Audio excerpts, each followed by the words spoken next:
নমস্কার বন্ধুরা, তোমরা সবাই কেমন আছো? আশা করি তোমরা সবাই খুব ভালো আছো। আমিও ভালো আছি, তাই আবার চলে আসলাম নতুন আর একটা ভিডিওর সঙ্গে। বন্ধুরা, আমি বাঙালি বউ, কিন্তু আমি তোমাদের সঙ্গে শেয়ার করব কেন আমি নন বেঙ্গলিদের একটা ব্রত আমি পালন করেছি। কারণ আমার ভাইয়ের বউ হচ্ছে নন বেঙ্গলি। আমার ভাই আর ভাইয়ের বউ থাকে হচ্ছে এমপিতে। তো এবার কল্যাণী ওরা এসেছে, মানে আমার বাড়িতে এসেছে। মানে আমার বাড়িতে বলতে আমার বাবার বাড়িতে ওরা এসেছে, মানে নিজের বাড়িতে ওরা এসেছে। তো এবার এই পার্বণটা এখানেই পড়েছে বলে তো বলল যে দিদিভাই আমি এই করবা চৌথ ব্রত রাখতে চাই, তুমি কি আমার সঙ্গে পুজোটা করবে?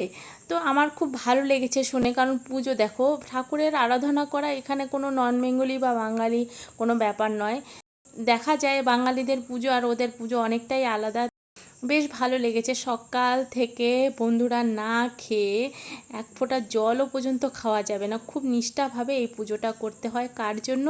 আমাদের স্বামীদের জন্য, যে আমাদের সঙ্গে সবসময় থাকবে, আমাদের মাথার সিঁদুর যে যার জন্য আর কি বজায় থাকবে, তার জন্য আমরা এই পুজোটা করছি। বন্ধুরা, এই পুজো করতে প্রতিটা কাপড় কিন্তু তোমার নতুন লাগবে, পুরনো কোনো কিছু পরলে চলবে না। একদম A to Z নতুন কাপড় পরে তারপর পুজোটা করতে হবে খুব নিষ্ঠাভাবে। একদম সকাল থেকে না খেয়ে পুজোটা করতে হবে যতক্ষণ না চাঁদ উঠবে।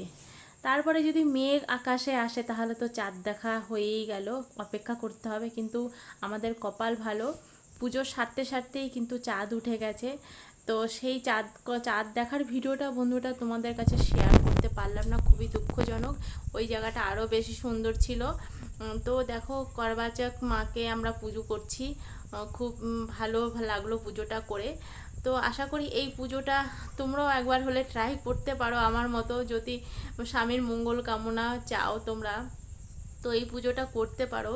এটা নন বেঙ্গলিরা খুব নিষ্ঠাভাবে কিন্তু এই পুজোটা করে।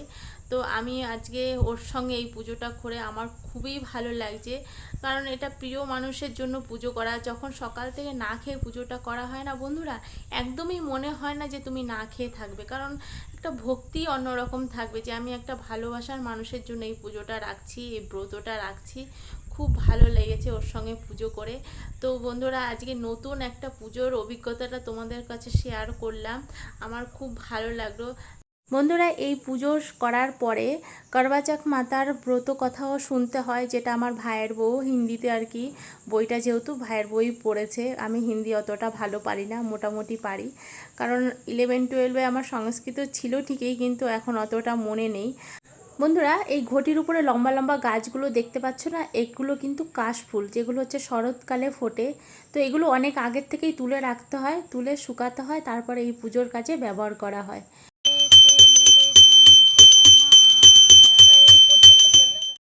তাহলে বন্ধুরা, ভিডিওটা তোমাদের কেমন লাগলো অবশ্যই কমেন্ট করবে। কমেন্ট করতে কিন্তু একদম ভুলবে না। আর ভালো লাগলে অবশ্যই চ্যানেলটিকে সাবস্ক্রাইব করে রাখবে। তো প্লিজ বন্ধুরা, সাবস্ক্রাইব করে দিও। এখনকার মতো ভিডিও সমাপ্ত করছি, দেখা হচ্ছে নেক্সট ভিডিওতে।